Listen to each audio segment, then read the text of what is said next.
اب آخری خطاب ہونے کو ہے، اس کے بعد انشاءاللہ دستار بندی کے مناظر ہوں گے۔ باقی جو اشتہار میں لکھا گیا ہے اس کے عین مطابق ہوگا۔ آپ تشریف رکھیں، زور سے نعرہ لگائیں، ملنے ملانے کے سلسلے میں بات میں کیجئے۔ نعرہ تکبیر، ابھی زور سے آواز نہیں، نعرہ تکبیر۔ یہ داتا کی نگری سے آئے ہیں، داتا صاحب کے حضور کیا کہیں گے؟ آپ کے جذبوں کی سلامی دے گے۔ نعرہ تکبیر، نعرہ رسالت، مناظر اہل سنت حضرت علامہ راشد محمود صاحب،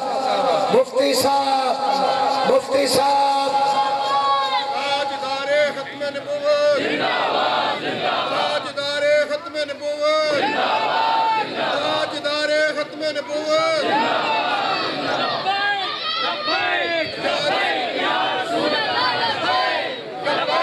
لبیک یا رسول اللہ، لبیک لبیک لبیک یا رسول اللہ، لبیک لبیک لبیک یا رسول اللہ، لبیک لبیک لبیک یا رسول اللہ۔ الحمدللہ رب العالمین الملک الحق المبین اضاء قلوب اولیائہ بالہدی والیقین وقوى بصائرهم بالوحي المستقيم والصلاة والسلام على سيدنا ومولانا محمد طه الأمين وعلى آله وأصحابه أجمعين ومن اتبعهم إلى يوم الدين. أما بعد فأعوذ بالله من الشيطان الرجيم. بسم اللہ الرحمن الرحیم. اهدنا الصراط المستقیم صراط الذین انعمت علیہم. وقال اللہ تبارک وتعالی فی مقام آخر یا ایہا الذین آمنوا اتقوا اللہ وکونوا مع الصادقین. صدق اللہ مولانا العظیم وصدق رسولہ النبی الکریم الامین الرؤوف الرحیم. ان اللہ وملائکتہ یصلون علی النبی یا ایھا الذین آمنوا صلوا علیہ وسلموا تسلیما. الصلاۃ والسلام علیک یا سیدی یا رسول اللہ وعلی آلک واصحابک یا سیدی یا حبیب اللہ. الصلاۃ والسلام علیک یا سیدی یا نبی اللہ وعلی آلک واصحابک یا رحمت للعالمین. مولا صلی وسلم دائما ابدا علی حبیبک خیر الخلق کلہم. هو الحبیب الذی ترجى شفاعته لكل هول من الاحوال مقتحم. یا ربی بالمصطفى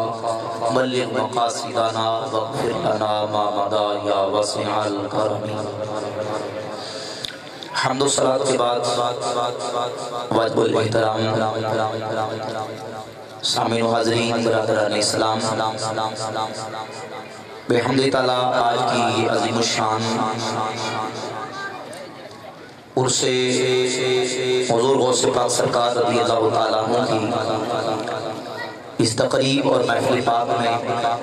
ہم حاضری کی سعادت حاصل کر رہے ہیں. مجھ سے پہلے عالمی اسلام کے ایک عظیم مبلغ اور اہل سنت و جماعت کے عظیم عالم دین حضرت علامہ مولانا مفتی انصر القادری صاحب دامت برکاتہ العالیہ اپنے ملفوظات سے نواز رہے تھے. آج کی یہ محفل پاک غوث پاک سرکار صلی اللہ تعالیٰ عنہ کے عرس پاک کے سلسلہ میں منعقد ہے، جو کہ پیر طریقت رہبر شریعت صاحبزادہ والا شان پیر سید احسن شرافت نشاہی صاحب دامت برکاتہ العالیہ کے زیر سیادت اور زیر صدارت کے انعقاد پذیر ہے، جس میں ہم سب حاضری کی سعادت حاصل کر رہے ہیں. آراس بزرگان دین اور اللہ رب العزت کے محبوب بندوں کے ساتھ اپنا تعلق مضبوط رکھنا یہ ہمارے ایمان اور عقیدے کے بچاؤ کا، ایمان اور عقیدے کے دفاع کا ایک ذریعہ ہے۔ جس پرفتن دور سے ہم گزر رہے ہیں، جیسے جیسے ہم قیامت کے قریب ہوتے جا رہے ہیں تو فتنے آسمانوں سے اس طرح اتر رہے ہیں جس طرح کہ بارش کے قطرے،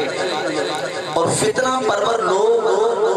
لوگوں کی ایمان کی متاع کو لوٹنے کے لیے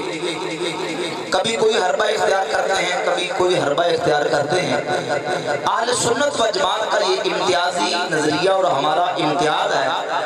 کہ ہم اللہ کے فضل و کرم کے ساتھ جب عقیدے کی بات کرتے ہیں، ایمان کی بات کرتے ہیں، تو سب سے پہلے اللہ کا قرآن کے بعد حضور کا فرمان اور قرآن کی آیت کا مطلب وہ لیتے ہیں جو اللہ کے محبوب نے بیان فرمایا، اور حضور کی حدیث کا مطلب وہ لیتے ہیں جو امت کے اماموں نے، امت کے بزرگ بابوں نے فرمایا۔ اس وقت اس بات کو سمجھنے کی ضرورت ہے، یہ ایک اس انداز سے منفی پراپوگنڈا کیا جا رہا ہے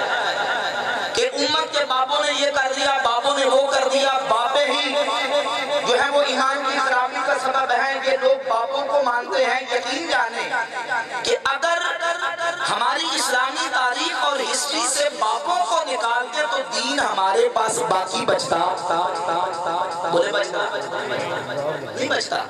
نہ حدیثیں ہمارے پاس بچتی ہیں، نہ حدیث کی تشریحات ہمارے پاس بچتی ہیں۔ یہ قرآن بھی ہم تک پہنچا ہے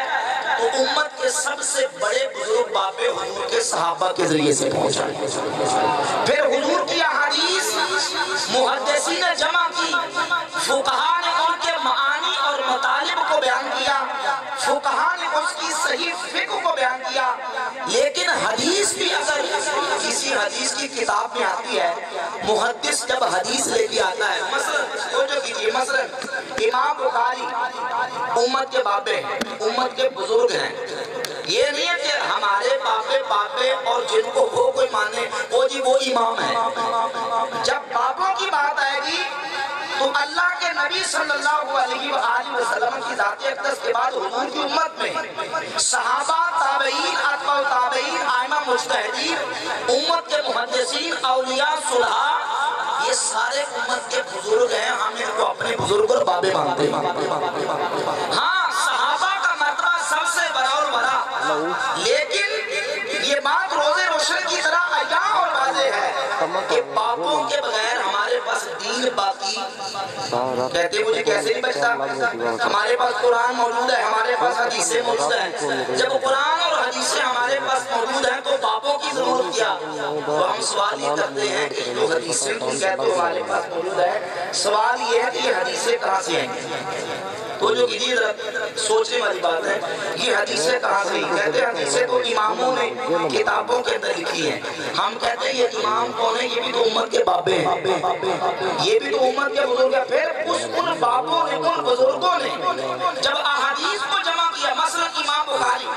صحیح بخاری کی سب سے پہلی حدیث لے کے آئے، اور امام بخاری نے یہ حدیث کس انداز سے بیان کی؟ فرماتے حدثنا عبداللہ ابن زبیر،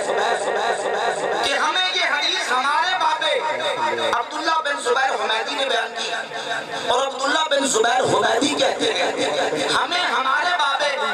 سفیان نے یہ حدیث بیان کی۔ سفیان یہ کہتے ہیں ہمیں ہمارے بزرگ اور بابے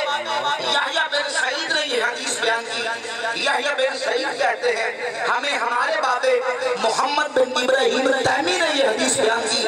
محمد بن ابراہیم تیمی یہ کہتے ہیں ہمیں ہمارے بابے علقمہ بن وقاص لیثی نے یہ حدیث بیان کی، اور علقمہ بن وقاص لیثی کہتے ہیں ہمیں یہ حدیث حضرت عمر فاروق نے بیان کی۔ حضرت عمر فاروق کہتے ہیں میں نے اللہ کے نبی سے سنا، حضور فرماتے ہیں انما الاعمال بالنیات، اعمال کا دار و مدار نیتوں پر ہوتا ہے۔ نعرہ تکبیر، نعرہ رسالت، نعرہ رسالت، نعرہ حیدری، نعرہ غوثیہ، فخر نوشاہی۔ اب دیکھیے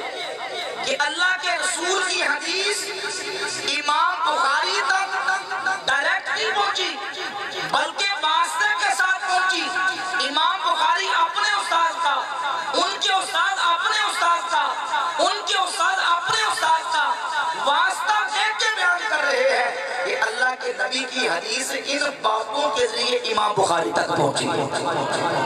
اب اگر وہ باپیں نکل جائیں, باپوں کو درمیان سے نکال دیا جائے, باپوں کو چھوڑ دیا جائے, تو امام بخاری بھی اگر کہیں کہ اللہ کے رسول نے یہ فرمایا تو وہ حدیث ان کی ڈاکٹرائن اور ان کے قاعدے و ضابطے کے مطابق جو ہے وہ قابل قبول نہیں. تو پتہ چلا اگر امت کے باپے درمیان سے نکل جائیں تو پھر حدیث بھی ہمارے پاس بچتی. تو جس طرح امت کے بزرگوں نے حدیثیں جمع کی, روایات کو جمع کیا, تو انہوں نے ان حدیثوں کا مطلب بھی بیان کیا, ان روایات کا مطلب بھی بیان کیا, ان کا صحیح مفہوم بھی بیان کیا. اگر اس مفہوم کو چھوڑ کر, اس مطلب کو چھوڑ کر ہم یہ کہیں کہ ہم ڈائریکٹ قرآن حدیث اس معنی میں کہ ہمیں کسی تشریح کی ضرورت نہیں, ہمیں کسی تعویل اور تعبیر کی ضرورت نہیں, تو پھر وہ گمراہی اور باطلی تک تو جائیں گے, ہدایت کے راستے تک پہنچ سکتے ہیں. قرآن مجید کی 2 آیات میں نے جو پڑھی, ان کا مفہوم اور اس کا مضمون بھی یہی نکلتا ہے کہ ہم اللہ رب العزت کی بارگاہ میں صراط مستقیم کی دعا کرتے ہیں کہ یا اللہ ہمیں سیدھے راستے پر چلنے کی توفیق عطا فرما, اور ان لوگوں کے راستے پر چلنے کی توفیق عطا فرما جن پر تیرا انعام ہوا, جن پر تیرا انعام ہوا. اب وہ انعام یافتہ لوگوں نے, میں اختصار سے اشارہ کر کے آگے چلتا ہوں, انعام یافتہ اللہ نے ان کی فہرست اور اس قرآن میں بیان کر دی. انعم اللہ علیہم من النبیین والصدیقین والشہداء والصالحین. پہلا مرتبہ نبیوں کا, نبیوں کے بعد صدیقوں کا, صدیقوں کے بعد شہیدوں کا, شہیدوں کے بعد صالحین کا. اس کی دعا کی تفصیل یہ ہے کہ ہم اللہ کی بارگاہ میں دعا کرتے ہیں یا اللہ ہمیں نبیوں کے راستے پر چلنے کی توفیق عطا فرما, ہمیں صدیقوں کے راستے پر چلنے کی توفیق عطا فرما, ہمیں شہیدوں کے راستے پر چلنے کی توفیق عطا فرما, ہمیں صالحین کے راستے پر چلنے کی توفیق عطا فرما. اور اس کی مزید تفصیل کی جائے تو ہم دعا کر رہے ہوتے ہیں کہ یا اللہ ہمیں صحابہ کے راستے پر چلنے کی توفیق عطا فرما, ہمیں حضور کی اہل بیت کے راستے پر چلنے کی توفیق عطا فرما, ہمیں تابعین کے راستے پر چلنے کی توفیق عطا فرما, ہمیں ائمہ مجتہدین کے راستے پر چلنے کی توفیق عطا فرما, ہمیں داتا رشوری کے راستے پر چلا, ہمیں غوث پاک کے راستے پر چلا, کیونکہ یہ صالحین میں آتے ہیں. اور اللہ رب العزت نے یہ امتیاز اور خصوصیت اہل سنت و جماعت کو عطا کی ہے کہ حمد تعالیٰ امت کا جو عظیم جو گروہ اور امت کا جو سواد اعظم ہے, بڑی جماعت ہے, صحابہ سے لے آج تک جو جماعت چلی آ رہی ہے اہل سنت و جماعت, اللہ نے ہمیں اہل سنت کا دامن عطا فرمایا. اور یہ بات صرف ایسے نہیں بات کر دی گئی, بلکہ شیخ عبدالحق محدث دہلی رحمۃ اللہ تعالی اشعۃ اللمعات مشکات کی شرح میں مشہور حدیث کی شرح کرتے ہوئے فرماتے ہیں, حدیث آپ نے سنی, 18 صحابہ اس حدیث کے راوی ہیں, اور جامع ترمذی کے اندر, سنن ابی داؤد کے اندر, ابن ماجہ کے اندر, دیگر حدیث کی 12 سے زائد کتابوں میں 18 صحابہ اس حدیث کے راوی ہیں کہ نبی پاک صلی اللہ علیہ وآلہ وسلم نے فرمایا الا ان من قبلکم من اہل الکتاب افترقوا علی 72 ملہ وان هذه الملة ستفترق على 73. فرمایا خبردار, تم سے پہلے امتیں اور گروہ, امتیں اور جو ہے وہ ملتیں وہ 72 گروہوں میں تقسیم ہو گئیں. وَإِنَّ هَذِهِ الْمِلَّةَ سَتَفْتَرِقُ عَلَى 73. میری امت کے 70 فرقوں میں بٹ جائے گی. 72 فی النار وواحدۃ فی الجنہ. فرمایا 72 جہنم میں جائیں گے اور ایک جنت میں جائے گا. نبی پاک علیہ الصلوۃ والسلام کے صحابہ نے حضور کی بارگاہ میں عرض کیا یا رسول اللہ ما هذه الواحدہ, وہ ایک جو جنت میں جائے گی اس کا نام کیا ہے, وہ کون سی ہوگی؟ تو میرے آقا نے فرمایا ہی الجماعت, وہ جماعت ہوگی. وہ کون ہوگی؟ اس حدیث کی شرح کرتے ہوئے شیخ عبدالحق محدث دہلی رحمۃ اللہ علیہ آپ فرماتے ہیں اگر کوئی مجھے گناہ معلوم شود کہ فرقہ ناجیہ اہل سنت و جماعتن و ای راہ راست براہ خداست و دیگر راہمان آرست, ہر فرقہ دعویٰ من بلند کے براہ راست و مذہبہ جواب شان کے این چیزیں نیز کہ بمجرد دعویٰ تمام شد برہان بائن و برہان حقانیت اہل سنت و جماعت آس کہ ای دین و اسلام بنقل آمداد. فرماتا ہے یہ حدیث پڑھ کے ہر گروہ کہے گا میں حق پر, میں سچ پر، میرا عقیدہ سچا اور میرا عقیدہ حق پر ہے، فرماتے اس کے لیے دلیل کی ضرورت ہے، اور کوئی عقیدہ اپنے حقانیت پر کچھ دلیل لے کے آئے گا، کچھ اپنے پاس کوئی دلیل لے کے آئے گا۔ فرماتے اہل سنت کے پاس اپنے حق ہونے کی دلیل یہ ہے کہ اہل سنت کا عقیدہ اللہ کے ولیوں سے نقل ہوتا رہا، اور شیخ فرماتے ہیں یہ بات میں نے محض عقل سے سوچ کے نہیں کرتی، بلکہ فرماتے ہیں تواتر کے ساتھ جو اخبار سے اور اولیاء اللہ کے حالات زندگی سے میں نے پڑھ کے سمجھا ہے، وہ یہی ہے کہ صحابہ سے لے کر آج تک اللہ کے جتنے ولی آئے ہیں، بری اعتبار بری طریقہ بودا اسی اہل سنت کے عقیدے پر اور اسی اہل سنت کے طریقے پر آئے۔ تو اہل سنت کا عقیدہ اللہ کے فضل و کرم سے وہ ہے جو صحابہ سے لے کر آج تک اللہ کے ولیوں کے ذریعے سے نقل ہوتا ہم تک پہنچا۔ کوئی فرقہ افریقی تنظیم تاریخ 100 سال سے، کوئی 150 سال سے، کوئی 200 سال سے، اللہ کے فضل و کرم سے ہمارے اولیاء اللہ کی خانقاہیں بزرگوں کے ہزار سال سے 1100 سال سے عرص ہو رہے ہیں، یہ بتاتے ہیں کہ یہ انگریز کے دور کی پیداوار نہیں ہے، اور یہ بعد میں پلانٹڈ فرقہ نہیں ہے، بلکہ یہ وہ جماعت ہے جو صحابہ سے لے کر اللہ کے ولیوں سے ہم تک نقل ہوتی چلی آ رہی ہے۔ اور حضور غوث پاک سرکار رضی اللہ تعالیٰ عنہ نے انہیں تو طالبین میں واضح دو ٹوک انداز میں لکھا امل فرقۃ الناجیۃ فہی اہل سنت والجماعت، فرماتے نجات پانے والی جماعت کا نام اہل سنت والجماعت۔ اور پھر باب التصوف جو آخری چیپٹر فرماتے ہیں یجب علی المرید المبتدی فی ہذہ طریقہ، ہمارے مرید پر اس طریقے میں واجب ہے کہ اس کا عقیدہ وہ ہو جو اللہ نے اہل سنت والجماعت کو عقیدہ عطا فرمایا۔ اہل سنت کا عقیدہ اللہ کے فضل و کرم سے یہ وہ عقیدہ ہے جس میں اولیاء اللہ کا دامن ہمارے ہاتھ میں موجود ہے، صحابہ کا دامن ہمارے ہاتھ میں موجود ہے، حضور کی آل کی محبت اور ان کا دامن ہمارے ہاتھ میں موجود ہے۔ اس لیے اعلیٰ حضرت عظیم البرکت مجدد دین ملت شاہ امام احمد رضا خان محدث بریلوی رضی اللہ تعالیٰ عنہ فرماتے ہیں، آپ فرماتے ہیں اہل سنت کا بیڑا پار اصحاب حضور، محبت سے کہتے ہیں سبحان اللہ۔ آپ فرماتے ہیں اہل سنت کا بیڑا پار اصحاب حضور، اہل سنت کا بیڑا پار اصحاب حضور، نجیم ہے اور ناؤ ہے عطرت رسول اللہ کی۔ اہل سنت کا بیڑا پار ہے کہ ہمارے ہاتھ میں دامن صحابہ بھی ہے، دامن اہل بیت طاہر بھی ہے، اور اللہ کے کا دامن بھی ہے، غوث پاک کا دامن بھی ہمارے ہاتھوں میں ہے، داتا علی جبری کا دامن بھی ہمارے ہاتھوں میں ہے، اور حضرت نوشب پاک کا دامن بھی ہمارے ہاتھوں میں ہے۔ اللہ کے سارے ولی وہ ولی ہو ہی نہیں سکتا جس کے پاس اہل سنت کا عقیدہ موجود ہے۔ یہ بات بالکل طے شدہ ہے، یقین جانیے کہ زمین و آسمان کے درمیان ساری خلا کو نیک اعمال سے بھر کے بھی آ جائے، اگر وہ اہل سنت کے عقیدے پر نہیں، صحیح بخاری کے اندر 1870 نمبر حدیث ہے، اور اس طرح دیگر احادیث موجود ہیں کہ اگر اس کے عقیدہ کے اندر خرابی، بد اعتقادی اور گمراہی کا شکار ہو گیا، اور عقیدہ اہل سنت سے ہٹ کے رفض و خروج، جبر و قدر یا جو تنقیص و غلو کی طرف چلا گیا، تو پھر وہ جو عمل بھی کر کے آ جائے، بد عقیدہ کا عمل رب کی بارگاہ میں قابل قبول ہے۔ کتاب السنہ میں امام ابن ابی العاصم حدیث نمبر 1000 لکھی ہے، نبی پاک صلی اللہ علیہ وآلہ وسلم نے ارشاد فرمایا، میرے کریم آقا علیہ السلام نے فرمایا ان اللہ اختارنی واختار لی الصحابہ۔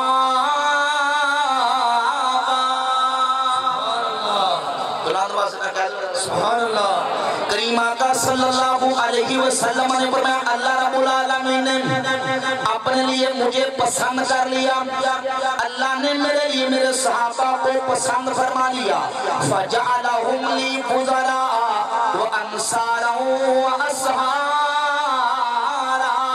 اللہ نے میرے صحابہ کو میرے وزیر بنا دیا، اللہ نے میرے صحابہ کو میرے مددگار بنا دیا، اللہ نے انہی صحابہ کو میرے سسرالی بنا دیا۔ من سبہم فعلیہ لعنت اللہ والملائکۃ والناس اجمعین، جس نے میرے صحابہ کو برا کہا، جس نے میرے صحابہ پر سب و شتم کیا، لعن طعن کیا، اس پر اللہ کی بھی لعنت ہے، فرشتوں کی بھی لعنت ہے، ساری انسانیت کی لعنت ہے۔ لا یقبل اللہ لہم صرفا ولا عدلا، ایسا بندہ نفل پڑھے اللہ اس کے نفل کو رد کر دیتا ہے، ایسا بندہ فرض پڑھے اللہ اس کے فرض کو قبول۔ نعرہ تکبیر، نعرہ رسالت، نعرہ تحقیق، نعرہ حیدری، نعرہ غوثیہ۔ ایمان سے بتائیں جس کے دل میں صحابہ کا بغض و عداوت ہو، جو حضور کے صحابہ کا بے ادب اور گستاخ ہو، کسی ایک صحابی کا بے ادب گستاخ ہو جائے سارے عمل مردود ہو جاتے ہیں۔ تو جو حضور کی بے ادبی کرے گا، جو اللہ کے محبوب کی شان میں گستاخی کرے گا، اور جو ان صحابہ کی شان میں بے ادبی گستاخی کرے گا جو نبی پاک صلی اللہ علیہ وآلہ وسلم کی بارگاہ اقدس میں جنہوں نے ساری زندگی حضور کی بارگاہ میں گزار دی، ایک صحابی کا مقام یہ ہے۔ امام ابن حجر مکی فتاوی حدیثیہ میں فرماتے ہیں ان شرف صحبت والرؤیت لرسول اللہ صلی اللہ علیہ وآلہ وسلم لا يعادلہ عمل ولا یبازیہ شرف، فرماتے ہیں ایک لمحہ روح مصطفیٰ کو دیکھ لینا، میرے نبی کی دید کر لینا، یہ اتنا بڑا عمل ہے، کائنات کا کوئی عمل اس عمل کا مقابلہ نہیں کر سکتا، کائنات کا کوئی شرف اس شرف کا موازنہ، جس نے صرف ایک لمحہ دیکھا ہو اس کا مقابلہ کوئی نہیں کر سکتا۔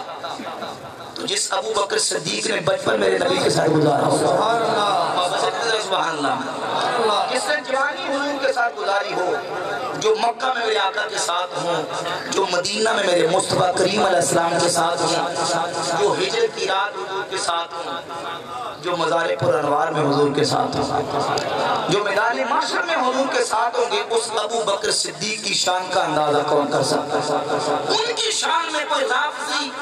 زبانیں تان دراز کرے گا تو اس کا ایمان کے ساتھ کوئی تعلق ہو سکتا؟ وہ مقام و مرتبہ بارگاہ نبوی میں ان کو حاصل ہے کہ امام زین العابدین سید الساجدین رضی اللہ تعالیٰ کی بارگاہ اقدس میں کسی نے پوچھا،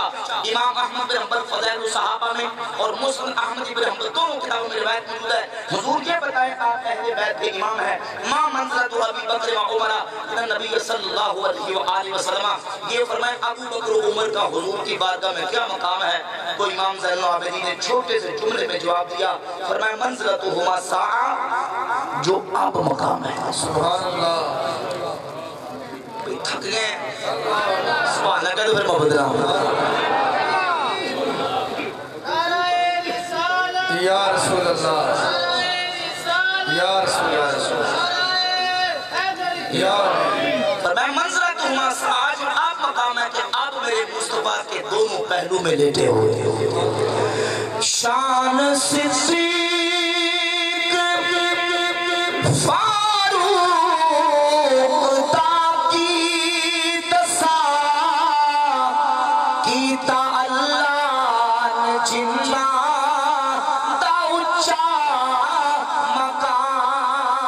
شان صدیق فاروق تاکید سا کیتا اللہ نے جن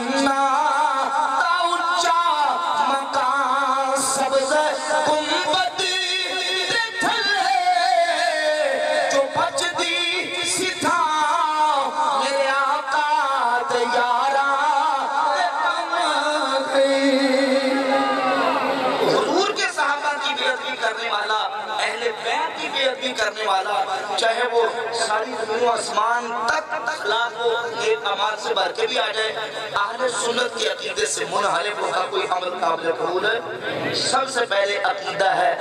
چاہے وہ اپنے آپ کو ولی ہونے کا دعوے دار ہو، قطب ہونے کا دعوے دار ہو، غوث ابدال جو مرضی لوگ اس کو کہتے رہیں، اگر اس کے عقیدے کے اندر خرابی موجود ہے، اگر اس کا عقیدہ اہل سنت کے عقیدے پر نہیں، جو ہم ولیوں کی شان بیان کرتے ہیں کہ ولیوں کو کوئی خوف نہیں، وہاں کو غم ہوگا، اس کے ساتھ اللہ نے ولایت کا جو معیار بیان کیا ہے وہ یہ ہے کہ الذین آمنوا وکانوا یتقون، جو ایمان والا بھی ہو تقوی والا بھی ہو۔ ایمان پہلی شرط ہے۔